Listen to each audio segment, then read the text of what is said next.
மற்ற நாட்களை விட பார்த்திங்கன்னா சண்டே தான் ரொம்பவே விறுவிறுப்பாக போகும். கிளாஸ் போகணுமேன்னு சொல்லிட்டு நான் என்ன பண்ணேன்னா டக்குன்னு எழுந்து புளி சட்னி மாதிரி தான் ரெடி பண்ணியிருந்தேன். அதுக்கு வந்து பார்த்திங்கன்னா எண்ணெய் விட்டுட்டு கடுகு, உளுத்தம்பருப்பு, கடலைப்பருப்பு இதெல்லாம் போட்டு நல்லா தாளிச்சதுக்கப்புறம் கொஞ்சமாக ஒரு 5-6 வரமிளகா, வெங்காயம், தக்காளி, கடைசியாக வந்து புளி சேர்த்து நல்லா வதக்கி எடுத்துக்கோங்க. வதக்கிட்டு கொஞ்சம் ஆற விட்டுட்டு மிக்ஸி ஜாரில் போட்டு அரைச்சிட்டு ஃபைனலாக வந்து தாளிப்பு போட்டிங்கன்னா சூப்பராக வந்து புளி சட்னி வந்து ரெடி ஆகிடும். இது வந்து கூழ் கூட வச்சு சாப்பிட்டா கூட ரொம்பவே சூப்பராக இருக்கும் காம்பினேஷன். கண்டிப்பாக ட்ரை பண்ணி பாருங்கள். நான் வந்து பிரேக்ஃபாஸ்ட்டுக்கு வந்து 3 இட்லி அப்புறம் கொஞ்சமாக வந்து பார்த்திங்கன்னா புளி சட்னி தான் சாப்பிட்டு போயிருந்தேன். ரொம்பவே சூப்பராக இருந்துச்சு.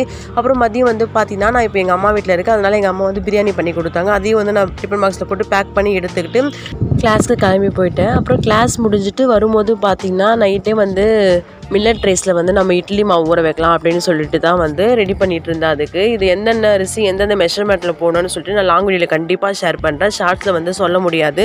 ஓகே ஃப்ரெண்ட்ஸ், இந்த வீடியோ உங்களுக்கு ரொம்ப பிடிச்சா மறக்காம இந்த சேனல் சப்ஸ்கிரைப் பண்ணிக்கோங்க, லைக் பண்ணுங்கள், கமெண்ட் பண்ணுங்கள். தேங்க்யூ.